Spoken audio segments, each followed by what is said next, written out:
देखो ये क्वेश्चन दिया हुआ है, इसमें क्या बोला गया है कि alpha and beta are roots of the equation 2x² minus 6x plus k. इसके अल्फा और बीटा रूट्स हैं। क्या बोला गया? Such that alpha plus beta और अल्फा बीटा इस इक्वेशन के रूट्स हैं। तो पहले तो जो इक्वेशन दी गई है 2x² माइनस 6x प्लस के इज इक्वल्स टू 0। अब जो भी ये सेकेंड, इसको क्वाड्रेटिक इक्वेशन बोलते हैं जिसमें एक्स हाईएस्ट एक्स की पावर स्क्वायर होती है, इसको क्वाड्रेटिक इक्वेशन बोलते हैं।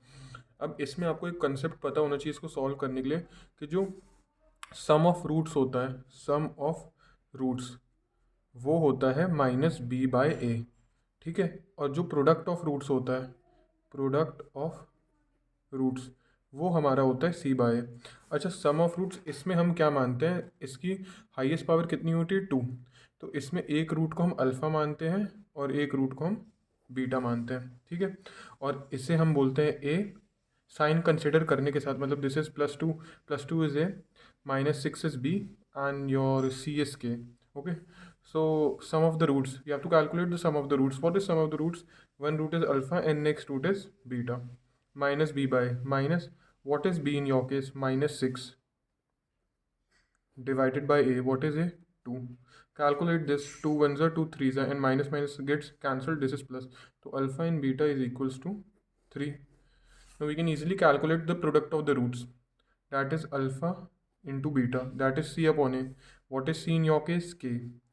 And what is a? 2। तो अल्फ़ा एंड बीटा k/2 आ गया है। अब ये जो दूसरी इक्वेशन दी गई थी, x² plus p x plus p is equals to 0, इसके जो दो रूट्स आएंगे वो क्या है? एक इसका रूट है अल्फ़ा प्लस बीटा, जो हमने कैलकुलेट किया 3 आ गया, और एक इसका रूट है अल्फ़ा बीटा, ये क्वेश्चन में हमें स्पेसिफाइड मतलब बोला गया है, ठीक है, k/2, ठीक है। अब इसके दो रूट ये आ गई, इसमें भी ये प्रॉपर्टी हम अप्लाई कर सकते हैं, सम ऑफ रूट्स। अगर इनके सम, इसके जो दो रूट्स हैं, इसका फर्स्ट रूट है, इसका फर्स्ट रूट कितना है? 3 है, और इसका जो सेकेंड रूट है, इसका सेकेंड रूट कितना है? k/2। अगर हम क्या करें, हम कैलकुलेट करें इसका सम ऑफ रूट्स, मतलब ऐड करें, सम मतलब ऐड। ये मैंने इधर लिखा सम ऑफ रूट्स, ऐड किया, और सम ऑफ रूट्स का फॉर्मूला क्या होता है? सम किया मैंने ये इस तरफ, और इसका फॉर्मूला होता है माइनस बी बाय ए। तो मतलब इस इक्वेशन में माइनस बी मतलब माइनस पी, और ए कितना है? कुछ नहीं है, तो 1 होगा।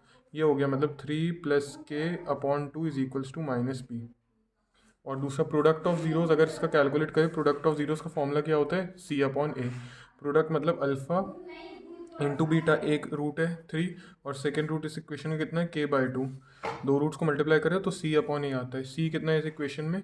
p। और a कितना है? कुछ नहीं है, न्यूमेरिकल टर्म, तो 1 होगा, मतलब 3k/2 is equals to p। ये जो p की वैल्यूज़ आई है वो इस इक्वेशन में सब्स्टिट्यूट कर देते हैं। 3 plus k/2 is equals to p के बदले -3k/2। हमें तो k की वैल्यू चाहिए, यहाँ पे ऐड हो रहा है k/2, वहाँ जाके सब्सट्रैक्ट हो जाएगा।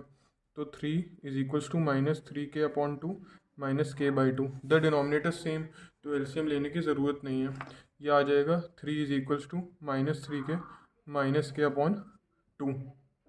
2 यहाँ डिवाइड हो रहा है, वहाँ जाके मल्टीप्लाई, तो ये बनेगा 3 2 ज़ा 6 -3k -k -4k बन जाएगा। कुछ गलत तो नहीं किया मैंने? हाँ सही है। तो k की वैल्यू आपकी आ जाएगी 6/-4। तो k की वैल्यू कितनी हुई? कैंसिल होगा, 2 2 ज़ा 4, 2 3 ज़ा 6, तो -3/2। ये आपके k की वैल्यू आ गई। p इधर से इसको k की वैल्यू यहाँ सब्स्टिट्यूट करो तो p निकल जाएगा 3/2 इंटू k, मतलब -3/2 इज इक्वल्स टू p। 3 3 ज़ा -9 एंड 2 2 ज़ा 4, ये आपके p की वैल्यू आ गई। आपको कैलकुलेट क्या करना था?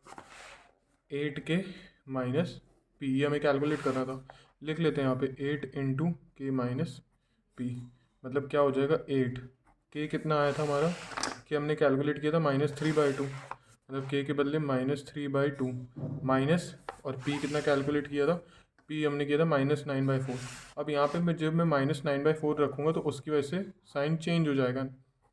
अब इधर फिर से अलग ही डिनोमिनेटर, एलसीएम ले लेंगे, तो इसका एलसीएम हो जाएगा, यहाँ पे मैं लिखूँगा 8 बार, ये 4 बड़ा नंबर है, इसको भी 4 बनाने के लिए मैं इसको किससे मल्टीप्लाई करूँगा? 2 से, मतलब 2 इंटू 2 4, और ऊपर भी फिर 2 से करना पड़ेगा, तो 3 2 6, मतलब -6 + 9। तो ये कितना आएगा सॉल्व करने पे? 8 -6 + 9 दैट इज़ 3/4। 4 1 4, 4 2 8, तो 3 2 6, ये आपका इस क्वेश्चन का आंसर आ गया।